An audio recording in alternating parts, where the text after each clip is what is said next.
What's up, everybody? It is another week of the Quest podcast, and Baines is glad to be back in this voyage with the fellas. Um, so we're just gonna get right into it real quick because I know a lot of you guys have probably got your eyes on the Game Awards. We're gonna start off with these introductions. First up, Ottemis. Hey, what's up, everyone? Glad to be here tonight. Hopefully, I'm not going to be botting. Um, yeah, it's been a long week, so I'm ready to get into these topics and talk about some of these games. Leo. Yo, it's YukonCornelious, the fucking Chivo hunter, hanging out here, playing my Game Pass, trying to grind out my free month, and come and talk about some games with you guys. All right, and M Baines, I'm your host again. Glad to be back, and let's get right into it. First, we'll talk about what you guys been playing. Artemis, what have you been playing, man? Dude, I picked up Xenoblade Chronicles 2, just been playing that mostly. I also dived a little bit into Wolfenstein 2, New Colossus, but not very much because I've been grinding on that Xenoblade. Okay. All right, Leo, what you been playing over there? I've been hitting on that Game Pass, like I said. I found Terraria. It's pretty fun. It's like Minecraft, but not lame. And then we got I'm still playing Call of Duty. Finally, Prestige on that. And then I tried that Games of Gold, Tales from the Borderlands. I made it through a couple chapters. Fell asleep, fell into a fucking coma from boredom. That shit's fucking stupid. And then I tried that Vermintide shit, and that's just basically a Left 4 Dead copy. Like, I swear to God, they took Left 4 Dead and just like pasted different models on it. I swear to God, it's the exact same game, same everything, but terrible. Like, not a good version. It's a really bad clone. Like, and the graphics are garbage. I got my fancy new TV. Every game looks good. Not this game. This game looks like shit. So I was pretty disappointed in that. But, Dang, I was kind of looking forward to playing that one too. So it sucks. Dude, if you played a lot of Left 4 Dead, you're gonna be pissed off because this game is spits in the face of that game. I'll tell you that much. I did not like it. But yeah, I'm on that Terraria life. That shit is addictive as hell, man. All right. Well, me myself, I've been playing a lot of stuff since I've been out. I was just talking to this fellas. Finished off Assassin's Creed. Finished off Zelda.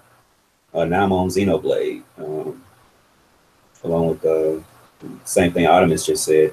I also started Yakuza 0 on PlayStation, so that seems like that story is pretty good, which I've heard a lot of people say about that. Says the story was really good, so looking forward to getting deeper. You have two games that could last you like months, dude. That's the thing with those games. Well, Yakuza shouldn't take that long. It's gonna be long. Shouldn't take that long. But Xenoblade, yeah, it's gonna take a long time. But Xenoblade, that's why it's on the Switch. That Switch life, you know what I'm saying? I can go on the couch and just sit on the couch and play that. I don't have to sit in front of the TV. So, you sit on the toilet and play that shit, man. You're wherever you. Exactly. Disgusting. All right. Don't act like you never played on the fucking toilet before. Dude. Don't get out of here. I know. That shit. Come on. All right. We're gonna go ahead and move along. The Mega Man collection is coming to PC, Xbox One, PS4, and the Switch. That's Mega Man 1 through 8, and we also got an announcement for Mega Man 11. You guys, big Mega Man fans? Y'all looking forward to this? The collection in Mega Man 11. I don't think I've ever played a Mega Man game. Period. Wow, honestly. Ever? Are you serious? I don't think I've ever played a Mega Man game. It never really appealed to me. Like, I was a Game Boy guy back in the day, and I've been pretty much all Nintendo. So I have had plenty of chances to play that, but I just don't ever remember doing it. Like, it never really appealed to me. So I love there's a lot of hardcore fans keeping that series alive. So I'm happy for that because right. We like that shit with all the games we like. So I'm glad to see them keeping properties alive and stuff, but it's not something I'll be picking up personally. Okay, what about you, Lars? Dude, I'm gonna be definitely picking this up because I It's perfect for the Switch, right? Oh, of course, dude. I'll be getting that for the Switch because I mean that this kind of game is perfect for the Switch. I mean, it's just those side-scrolling games are just great on the go. Hopefully, it holds up. I mean, I know there's been like one or two ports that are on the Switch that weren't really that great, but I know that there's a lot that have been pretty great, like Skyrim and Doom and LA Noire. I heard it's really good on the Switch.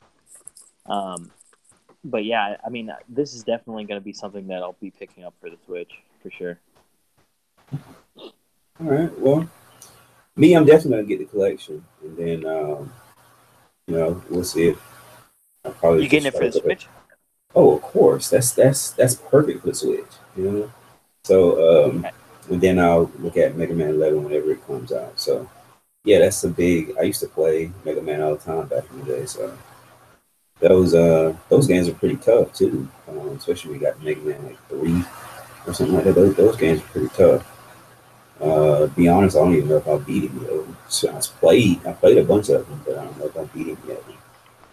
Um, so I'll definitely be going back to this collection in Mega Man 11. So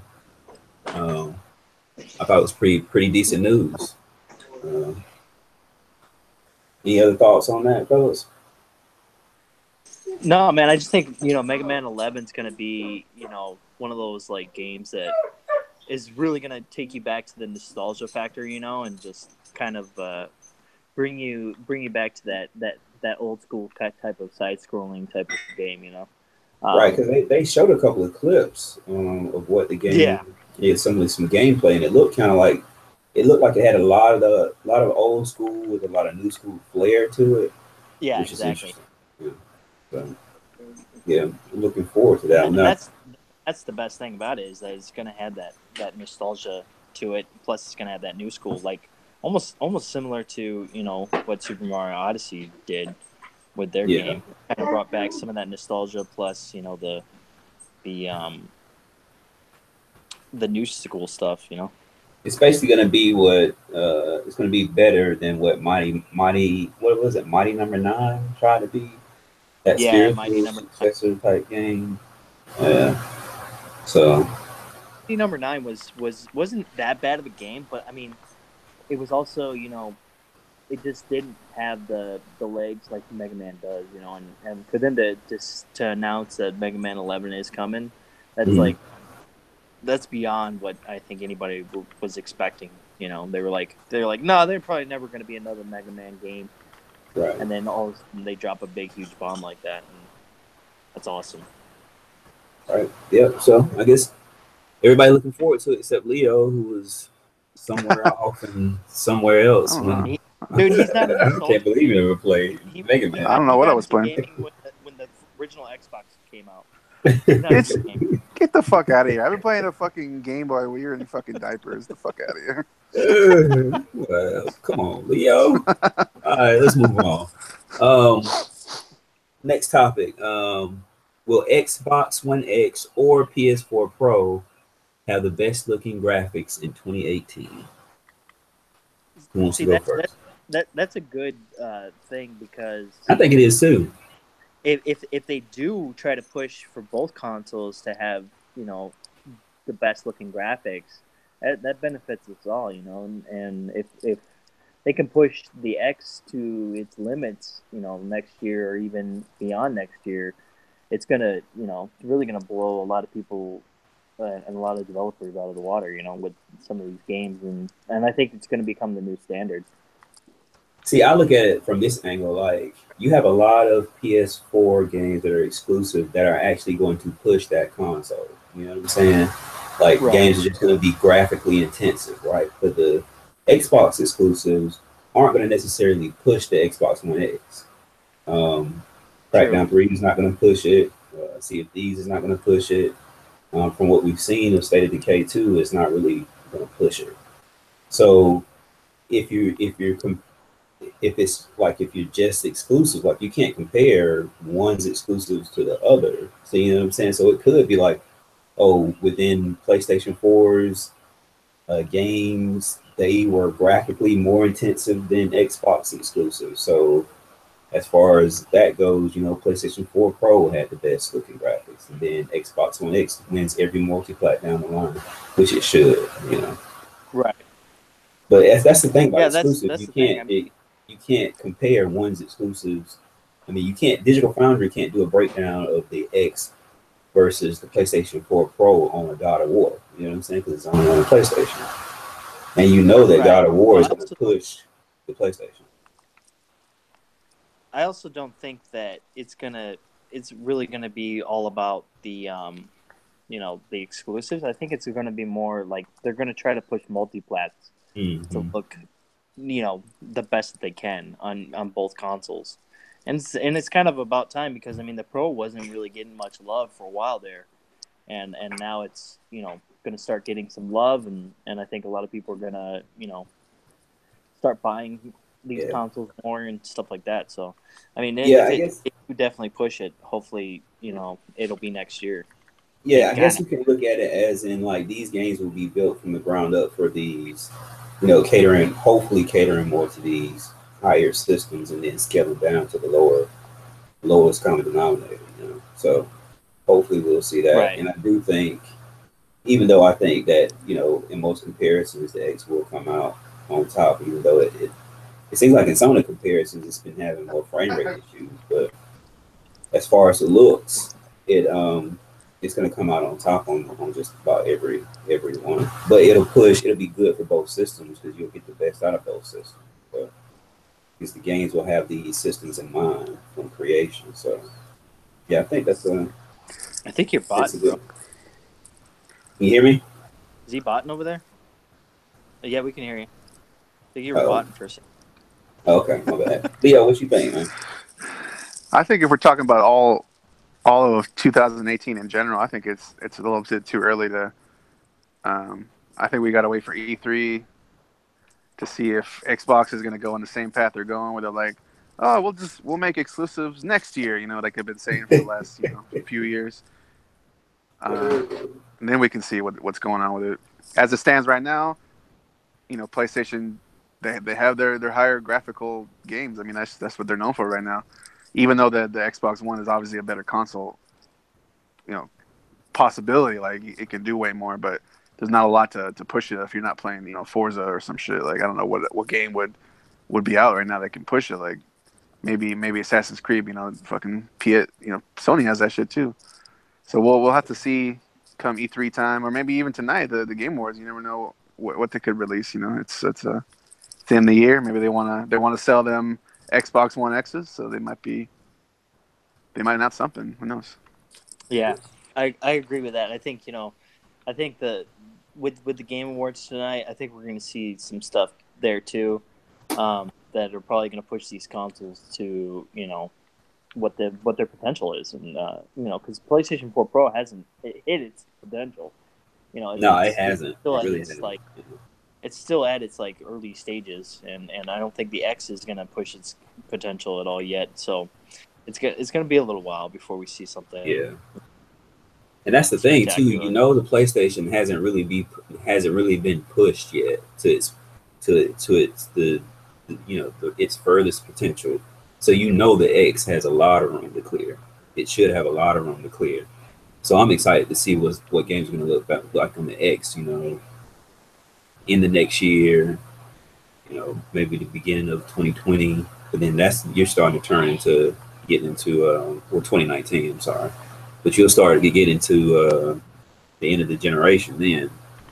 But that's always when you Right. get your better looking games. That's always when you get the games that's pushing the current systems is for the end Yeah, of the definitely. generation. So we'll see. Any other thoughts on that? No, man. I mean, I think next year is going to be a big year for gaming, and hopefully they don't do anything stupid like EA or what Activision's doing right now and stuff. Oh, So you got Anthem coming out, so we might see some more stupidity going on. that's true. I can And only imagine hopefully, those developers they have to be scrambling. I mean, BioWare didn't do that well with Andromeda, even though it wasn't as bad as people said it was. But regardless, it didn't do that well. Yeah. and it wasn't up to the standards of the past games for sure. Even if you did like the game, which I did, but it definitely wasn't like the trilogy for sure. Right. So they plus all the controversy, lately right now, they got to be worried, man. So I'm really hoping that worry, gets some quality game in this Anthem shit. This is their next big IP, so I don't think they can fuck it up. I don't think they can afford to fuck it up. Yeah, so you're right. It's kind of like when my mom told me one time, like Royal Cruise Line or something like that. The lights had went out, the ship had went. You remember that big fiasco where those people had to stay on the ship for how long for somebody to come and get them, and then my mom and pops. They went on a cruise, and I'm like, y'all want to go on a cruise now after that just happened? And she said, yeah, because now it's the safest time because they're really looking out for everything. They're gonna check everything twice. Same thing with EA, since they've been burnt so many times. Maybe with Anthem, that'll be the game that they play it super safe, and so it winds up being a really good experience, not muddled down by any microtransactions or anything like that. So. Yeah, I hope so. I mean, right. I heard that EA wasn't even, or Activision wasn't even going to put the microtransactions back in fucking Battlefront because they're so worried about this shit because of the backlash. Yeah. So I mean, I got a little bit of hope, not too much because of what the companies we're dealing with. Yeah. You never know. Okay. All right. Well, Devil May Cry, the HD collection is coming out. This is going to consist of all the Devil May Cries, the 1 through 4, or is it? I think so. Yeah, I think from what it was announced, it was the all 4 of them. But I'm all like, why are they doing this? Because they did this last generation. They had all 3 Devil May Cries, and then I remember that. I think they're having all 5 Devil May Cries because I think they're having the one that just recently was released too, and I'm all like, why? Like, you could do like 4 and the last one, but why, do 1, 2, and 3 again? Why do those over?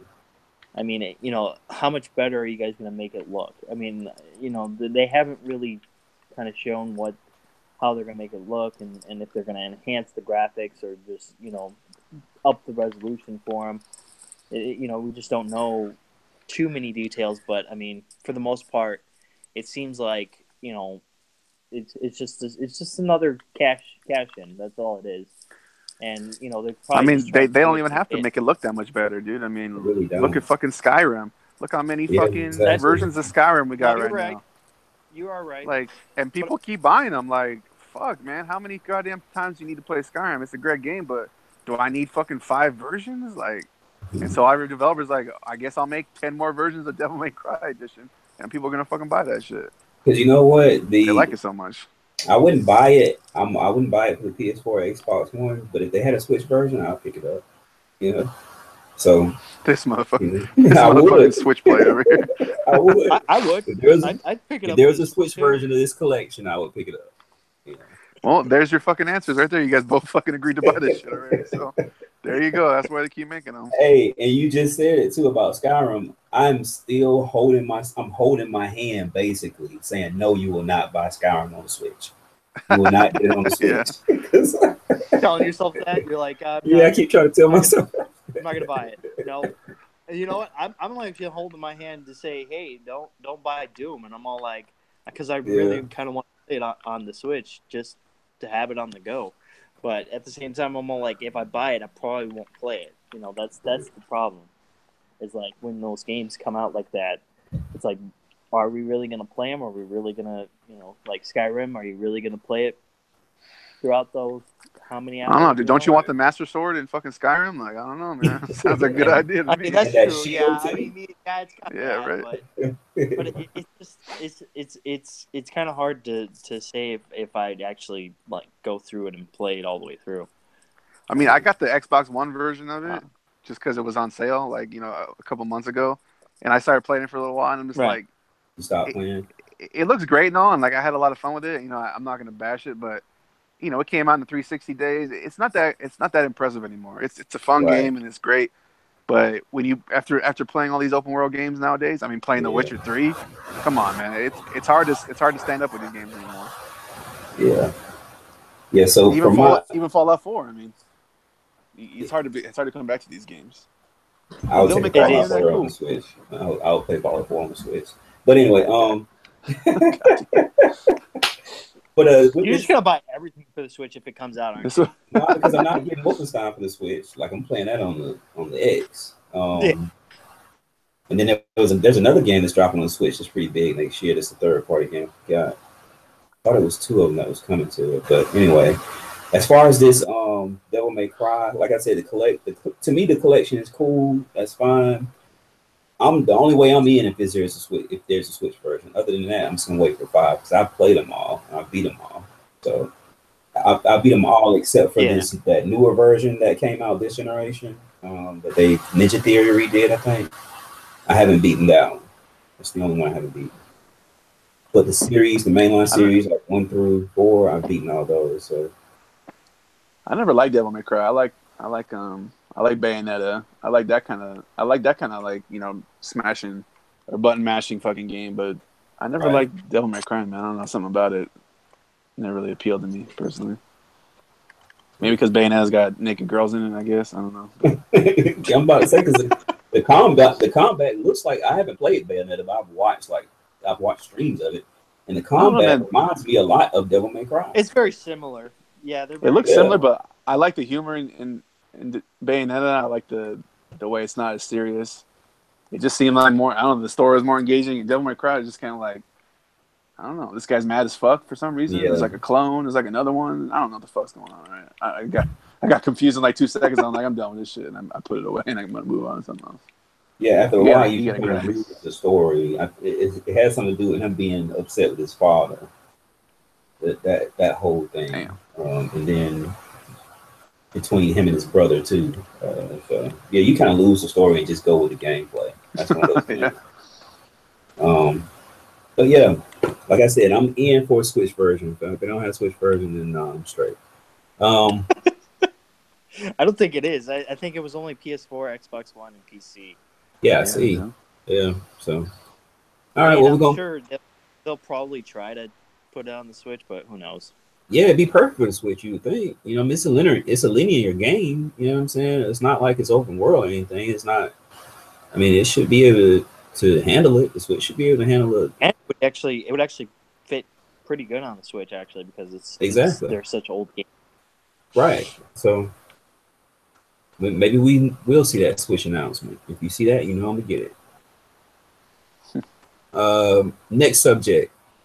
It's probably be this is going to be a quick show. It's probably be the last one, but it's probably be a long one. What are our favorite games of 2017 and why? So, whichever one of you guys want to jump in first. Get it, Ottemis. Okay. I was hoping somebody else would go first, but I would have to say probably the first one I'm gonna throw out there is Evil Within 2. That's probably like my number 5. I just really liked the horror aspects of the game. It was just it was very action packed this time around compared to the first one. The first one was really slow. It didn't feel, it felt scary, but it wasn't like the normal like type of Dead Space type of gameplay that I'm used to. Unlike with 2, where it was actually almost kind of on par with the Dead Space kind of like, get in, get out kind of, nature of it. It was just a good story. It had those moments where it was kind of scary too. I mean, I didn't have too many like jump scares at all. Nothing that was really like, oh my gosh, this is so scary. I don't know if I can play this. Like the first one. The first one I think had those moments where you're just like, oh my gosh, I don't know if I can even play this game. But you power through it. And I think that game, the sequel was it was a lot more polished. They took away a lot of the camera stuff that plagued the first one, and they brought it to almost kind of a state of where we can actually see a third one, which is pretty awesome. I don't know if they'll still keep the same characters or not, but who knows? You never know with those kind of games because it's kind of Japanese-esque type of game. And then my fourth is the Resident Evil 7. That game right there, like, just blew everything else out of the water this year with just the horror aspect, the first-person shooting, just you don't have a HUD. You just it's just it felt like you're immersed in this game. And it was a horror game, and it felt scary. And there was moments where I was like, "Oh shit, I gotta get out of here. I gotta run." Jack, fuck you, man. You suck. I hate you so much. He pissed me off so much, like when he like transformed and stuff. But at the same time, it was great because they had those type of elements and things like that. The game was just hands down probably one of the best horror games I've played in a long time. Besides Dead Space and Dead Space 2.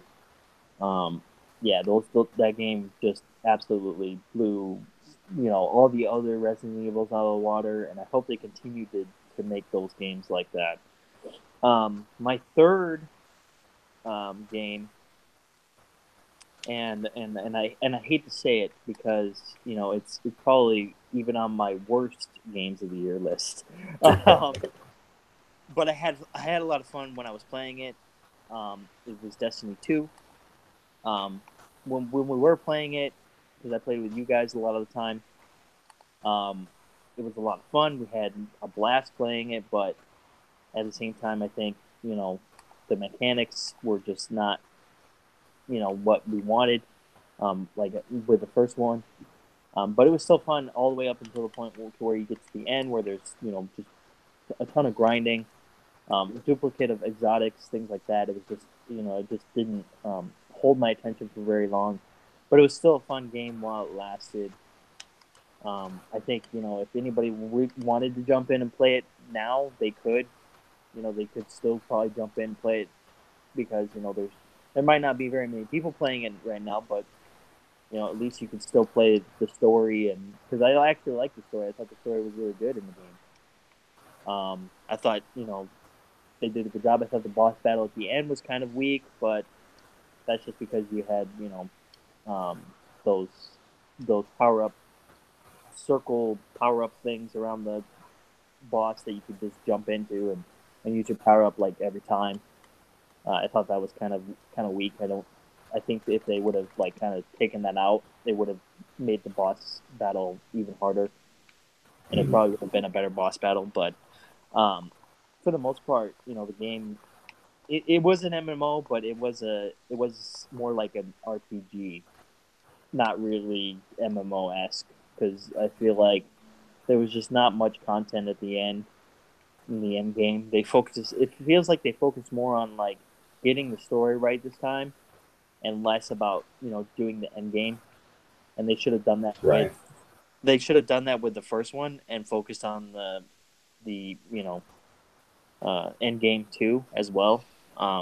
They just didn't. They just couldn't. It just couldn't live up to what I think a lot of us were expecting. But I mean, I still had fun with it. It was still a fun game. My second favorite game of this year has to be Super Mario Odyssey. What can I say about this game? This game was so much fun, dude. Oh my gosh, like I didn't even pay attention to the story very much. I mean, I know what was going on. Princess Peach was getting kidnapped by Bowser. All that stuff. There was a wedding and things like that. But I was like, for the most part, just gameplay wise, it was just so much fun. It was probably the most fun I've had this year with any kind of game, and it blew, all these other games that this year that we had out of the water. It was just one of those, gems. It had that nostalgia factor with the 2D platforming, with the 3D platforming. It was just like it felt like they kind of made it like Super Mario 64, which was awesome. It just felt so Mario-esque, and I adored it. I thought it was just an amazing game. Now you guys are probably wondering what my number one is because I'm talking a lot about Mario, but my number one of this year, I would have to say, um, as of right now, um, Xenoblade Chronicles 2. What the fuck? I know. It's crazy because it just came out, but it it it it brings that fix that I've been wanting for a long time, and it's that Final Fantasy fix, and Final Fantasy 15 did it okay, but this game actually does it way better. And I mean, I hear the critics, they're talking about it being, this, there's bugs, there's things like that about it that's not good. And I think they're kind of being a little too harsh on the game, because the game is actually really fun, and I'm enjoying it so much, and I'm like jonesing to get back to it. But I know that it's going to be a long game. I'm like 16 or 17 hours in, and I feel like I've gone through enough of the game to know that I'm enjoying it, and the story so far has been great. It's kind of convoluted. It's kind of hard to keep track of, but if you kind of like just really pay attention to the game, you'll definitely enjoy it. You don't have to play the first one to actually get into this one, which is awesome. It's pretty much exactly like the Final Fantasy games where you don't have to play all of them in order to get into it, and it definitely one of those games is just that's just blowing everything else this year that I played out of the water. I know I say that a lot, but I mean this one is just hands down probably going to be my favorite game of the year. I don't know if it'll be game of the year for me or not. I still have to decide on that, but I think this one right here is definitely a gem. And if you want to play it, I definitely recommend go out and get it because there's not very many copies out there. I don't think. I've seen a couple at Best Buy and I've seen a couple at GameStop, but that was about it. So if you guys definitely want to play this game, pick it up and play it. It's definitely worth your money. Yeah, that's it. I mean, that's all I can really say about the games that I played. I enjoyed a lot of things this year, but I think we'll get into more of the game of the year stuff at the end of the month and talk about all that stuff. Well, that Xenoblade pick, you might want to reconsider that after 120 more hours in the game. So you might want to. I don't think I'm gonna reconsider it, dude. I think it has. I've gone through enough of it to know that it's one of those games. It seems like it's gonna be a special game. It really, and it's the environments, the story. It's just the combat is just it's all it just all kind of like makes me just want to play it and explore and learn the world, and it's just so much fun, man. I'm enjoying it a lot. Yeah. All right, Leo. Damn, how can I follow Xenoblade Chronicles? If we're talking about just straight fun game, we're not doing the critical game of the year kind of thing where we don't got to fight yet. We will be fighting at the end of the year, but yeah, we don't got to fight right now. Obviously Artemis is gonna be wrong, but we'll leave that for a couple weeks from now. You already talked about Destiny. I had fun with it before it decided to stop being a game, and then Resident Evil 7, man, that game was a lot of fun, a super big a success. A lot of reboots don't always. This was almost better than any other game in the series. It was really great. I'm happy to see that. I hope they keep going forward with this way and devolve into what ended up in Resident Evil 6, where they had all these random plot lines, and they had to try and fix them, but they never really fucking work out too well. I'm having a lot of fun with Call of Duty World War II. I haven't played a lot of Call of Duty in years. I used to play them a lot, and then it just and I discovered Battlefield pretty much, and then I haven't really been back since. But this one is it's not as good as I want it to be, but it's good enough to where I'm playing it a lot, so I'm throwing it on the fun list. And then number 2, I had a lot of fun with the complete season of Hitman. I didn't really want to buy one episode at a time. I don't like that shit. I read a lot of people enjoyed that, but personally, I'd rather just buy the whole damn game than like buy some random pass where I get like pieces of the game, which is already on the disc probably. I wasn't into that, but once it all came out, I bought it, and I really enjoy walking around the levels and like trying to figure out how to like get in everything and try and be 100%, silent assassin. Nobody sees me. I get in, get out. That stuff's pretty fun, playing over and over again the same levels. And the levels are really big, and they have a lot of ways to do everything. So I had a lot of fun with that game. But I'm going to be even more controversial here. I'm going to get crazy with my controversy and say my most fun game of the year is fucking Slime Rancher, man. I had so much goddamn fun with that game. Okay. I had so much fun with that game. I played that game non-fucking stop for like a month, dude. Like, doing everything. It's just this little dumb little like cutesy little indie game, and I don't know, man. Something about like I had to go in everywhere trying to collect everything, trying to get all the damn slimes. I had every single one of them on a ranch, and they're fucking adorable, dude. I don't know what to tell you, but I had a lot of fun with it. So just based on fun alone, I'm gonna say Slime Rancher, man. That shit was awesome. I love that game. All right. Ooh. Slime Rancher. He's going boo. Like, we're not supposed to boo each other until the end of the month, man. Yeah, we're not not booing. No, he said fun. He's not even better than me. I can't really parse mine. I can't really parse. My fun is the best. You know what I'm saying? You done? You got 2 more, don't you? I'm done. The third one. Well, that's all. He took my other 2. He took Resident Evil and Destiny. Oh, okay. I did, yeah. All right, so top 5 or our favorite? I'll just give you top 5 for me so far. Number 1 would have to be Zelda. As far as open world games, I thought it did the best. Had the most fun with that game.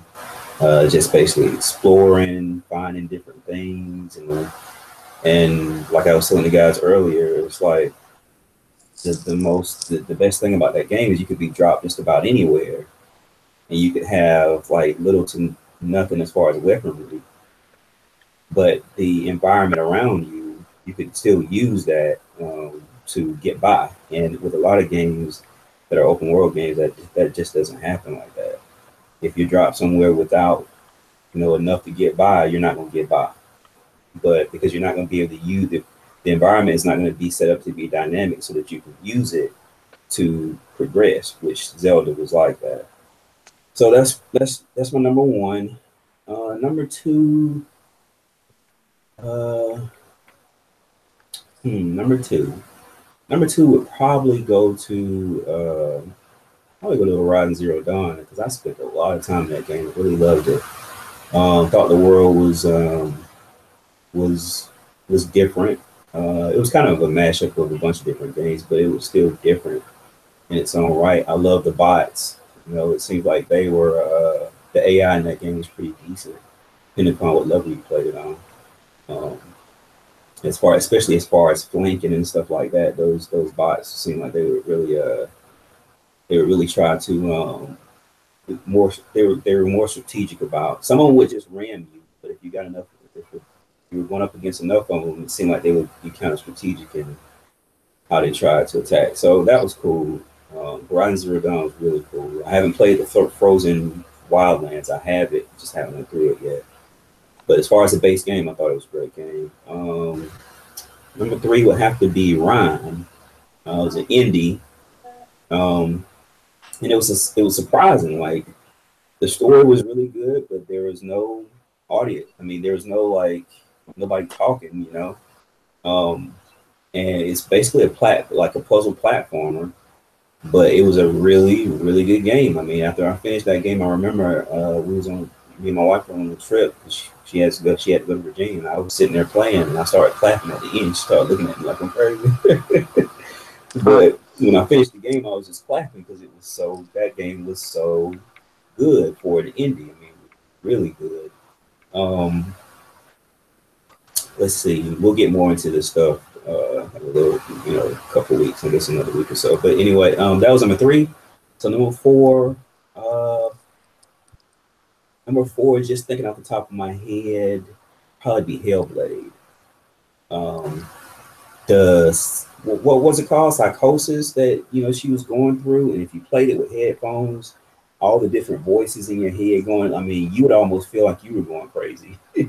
That's how deep. Yeah, I heard good things about that one, man. Yeah, that's how deep and immersive the game was, and it was cool because it was such a small team from Ninja Theory that did this game. It was like what I want to say six hours long or something. I think there was only like but how long was it? 6 to 8 hours or something like that.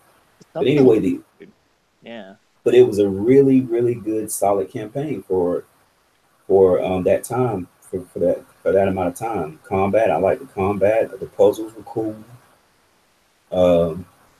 But it was really more about being immersed in her mind frame. Like you really felt like you had all these different voices talking to you. Like every time, everywhere you're going, don't go there, don't do that, don't do that. Is she going over there? Is she going up there? Is she really doing it? That's the type of stuff that's the type of stuff that would be going on. Going off in your headphones, And so it was really immersive. So yeah, that game. I had a lot of fun with that game. That game was really good. It made me go crazy, dude. I couldn't play it. When you take off the headphones, you have to stop for a minute because I told y'all, I think I remember telling y'all I had to take breaks from the game because all those voices, they kind of got to me. So I would put the headphones down, get on my phone for a minute, you know what I'm saying, and then put the headphones back on and keep going.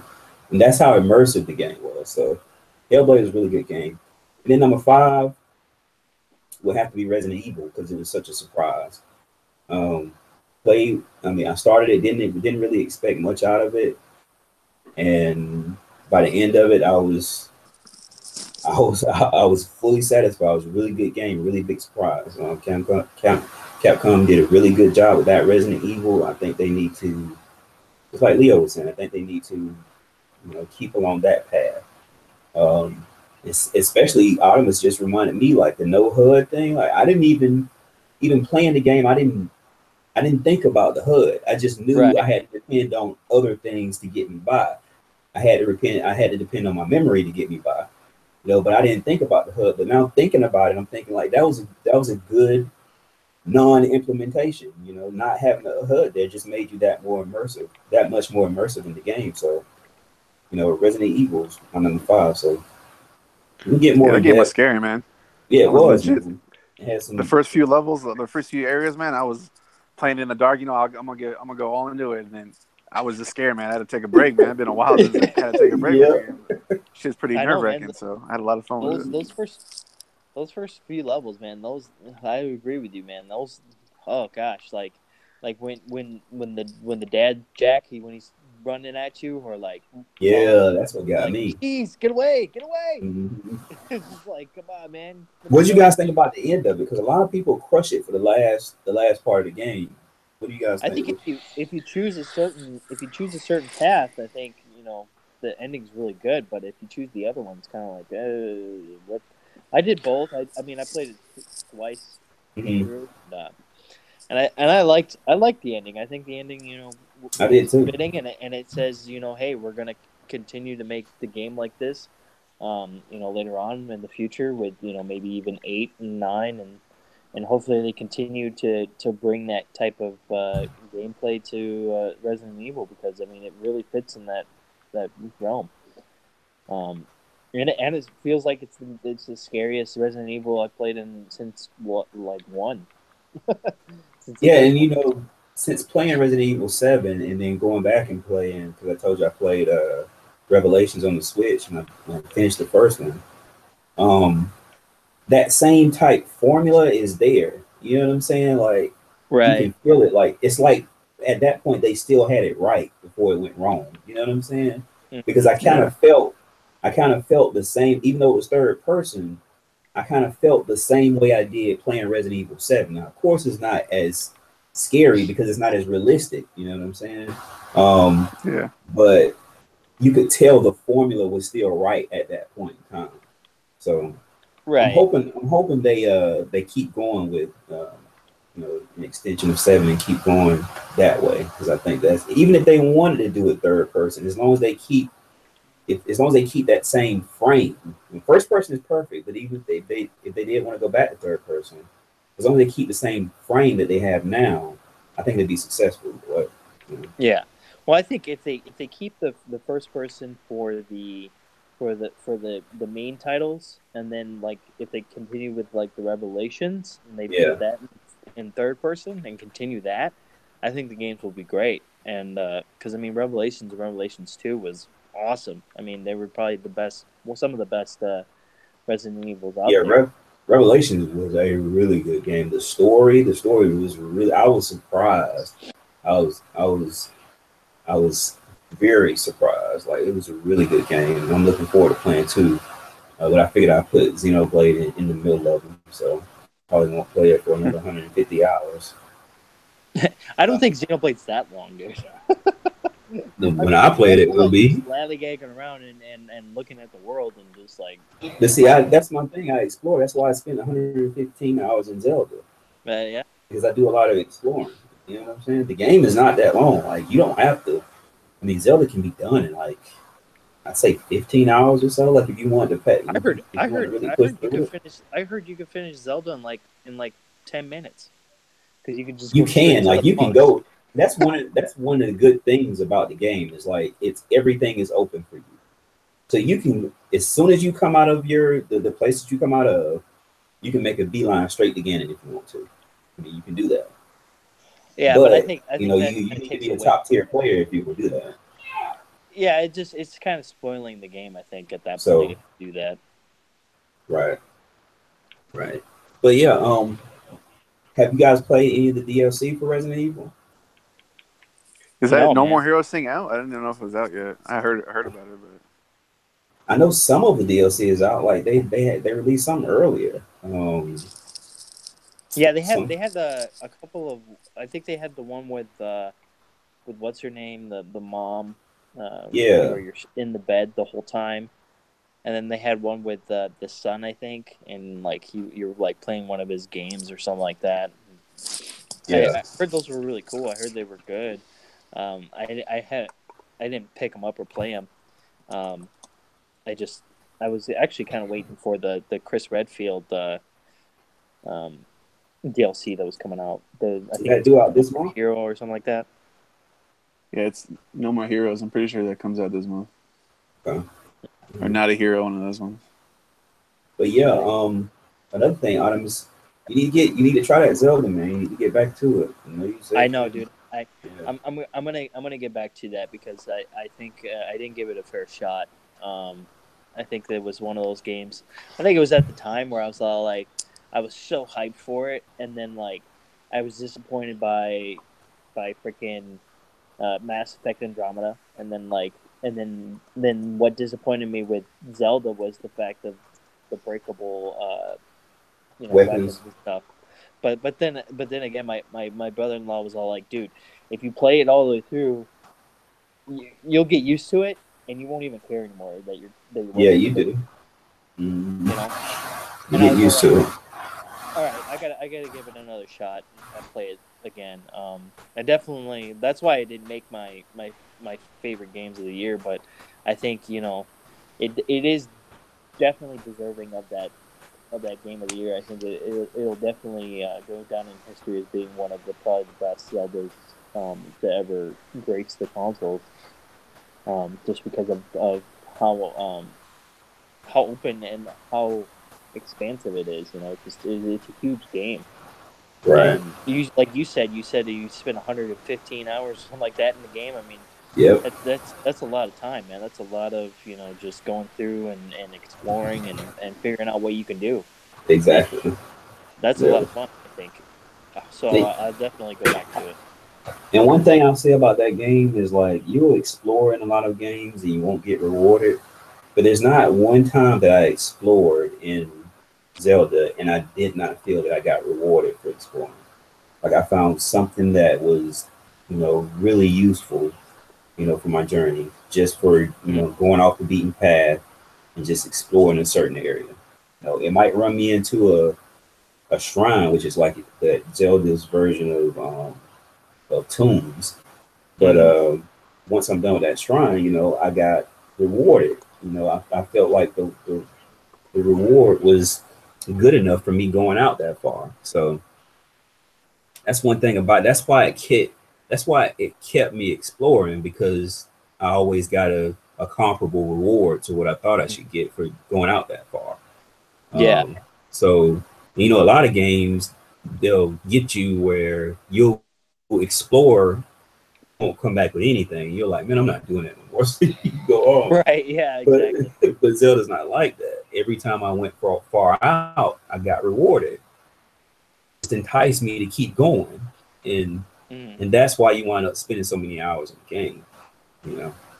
Now, did you play that docked, or did you play that handheld? I think about out of that 115, I played probably about 30 or so docked, and then the rest was handheld. So yeah, that's a lot of handheld time there. Yeah. But one thing I actually wanted to mention about Super Mario Odyssey, if you guys haven't played it yet, you definitely should. Great game. Yeah. Great game. But the coins, like the coins that you collect throughout the game, are actually worth something. You can actually buy stuff with that. You can buy different outfits and things like that. Yeah. There are special like little purple items in the world. They're like coins. They're basically like coins, but they give you special like types of different suits and stuff and costumes and things. And I actually felt like this game really gave the player something to achieve, something to go after, like with the coins and the moons and the just everything was just so useful in the game. And that was the beauty of Odyssey. And then like I said, it brought that nostalgia too, and it was just all around, just it kind of encompassed the whole Mario universe, and that was pretty awesome. Yeah, that was a really good, and a lot of with those purple coins in the outfits that you would buy, they would get you into secret places to find other, like find moons and stuff too. So that was and then the useful of the hat too. I mean that thing, this time you get your hat is useful. Like your hat doesn't feel like you're not doing anything with it, but like now it's so useful. You can do so much with it. This game is just beyond what we expected for Mario, and to get it within the first year of the Switch is just it's icing on the cake, and hopefully next year we get some more games like Metroid Prime 4. Yeah, I'm trying to think as far as 3D platformers, it's probably the best 3D platformer. I would almost say this generation, right? Oh yeah. I'm trying to think of anything the closest to me would be Ratchet and Clank, but yeah, I would probably say it's the closest, but I would also say Super Mario Odyssey is probably the best, even last gen, or even the gen before that. I think probably so. This has been, one of the best, platformers to ever grace a console. It's just I don't know about all that. Definitely get up and play it. Huh? I said I don't know about all that. It's the best game ever made. It ain't never gonna be a game. No, it's not the best game ever made, but I would say he's saying platformer. It's definitely one of the best platformers to that we've seen. It is one of the best. You're right, and I will like firmly state that I believe it. I mean, as far as I'm thinking right now, I mean, you can throw Ori and the Blind Forest up there, but Ori and Blind Forest wouldn't be a 3D platformer, right? No, it's just so as far as 3D platforming, it's the best this generation. I mean, and like I said, the closest to it is Ratchet and Clank. And that's it. It's those two. And that's saying a lot, because Ratchet and Clank was actually really good too. Yeah, really good game. They did a really good job with that game, and it's good to see that we're seeing more of this 3D platforming going on. Yeah. And I know Nintendo's really good at that, so hopefully we'll see more. Maybe even a new franchise that they haven't come out with that'll be on the Switch that'll really push that. Right. 3D platforming. Right. How many moons did you end up with? Dude, I ended up with like 148, and I was all like, man, I don't have very many. I should go back and try to get some more. I'm gonna definitely try to get as many as I can, because I know there are secret kingdoms out there that you can find after the game ends. There's also, I think there's a couple kingdoms that you can't get to unless you beat the game. So it's just you definitely want to grind. It makes you want to do stuff, and that's the beauty of the game. It just makes you want to get all that kind of thing. Right. Right. All right. Well, if nothing else, that's gonna be it for the night, guys. We'll Man, go ahead it and was I definitely want to thank the three people who came out tonight. But we should announce the winner of the Christmas Ultimate giveaway. I'll get with Chicken Spaghetti about how we're gonna distribute that out to the winner. But the winner was Dirty J. So congratulations, Dirty J, for being a huge supporter, man, and I'll definitely try to get that to you as soon as possible, bro. DJ, congratulations, man. Definitely. All right. Well, that's it, fellas. Y'all want to do your outros? I'll do mine first. And since this is hadn't been here in a while, so I'll just say my piece. M Baines 99. I was your host. I was glad to be back, and that's it. Yeah, man, we're happy to have you back, dude. It's been a while. All right, definitely. Yeah, you guys can find me on Twitter at DarkOttemis, and you can also find me on Xbox Live with the same name. You can also check me out every Saturday on the next podcast, which I do with Xbox 448 and that crew. And that starts at 7 o'clock Eastern Time. So definitely come by and check us out. This week should be a pretty good show. I wasn't on last week because I was moving into the new house, but I'll definitely be there this week, and it should be a fun show. Leo. Here we got YukonCorns hanging out. You want to talk some shit on Twitter? That's what I go on there and click on everything. And I'm on comic books, video games, shit. I'll go on. What you want to talk about? Fucking Hillary Clinton. Let's talk about it. I got all goddamn day to talk about all kinds of random shit. So I'm glad to be on the podcast, and hopefully we get a lot more of these and a lot more people listening. So yeah, see you guys later. All right, that's been our show. We appreciate everybody coming out. Peace. Good night, everyone.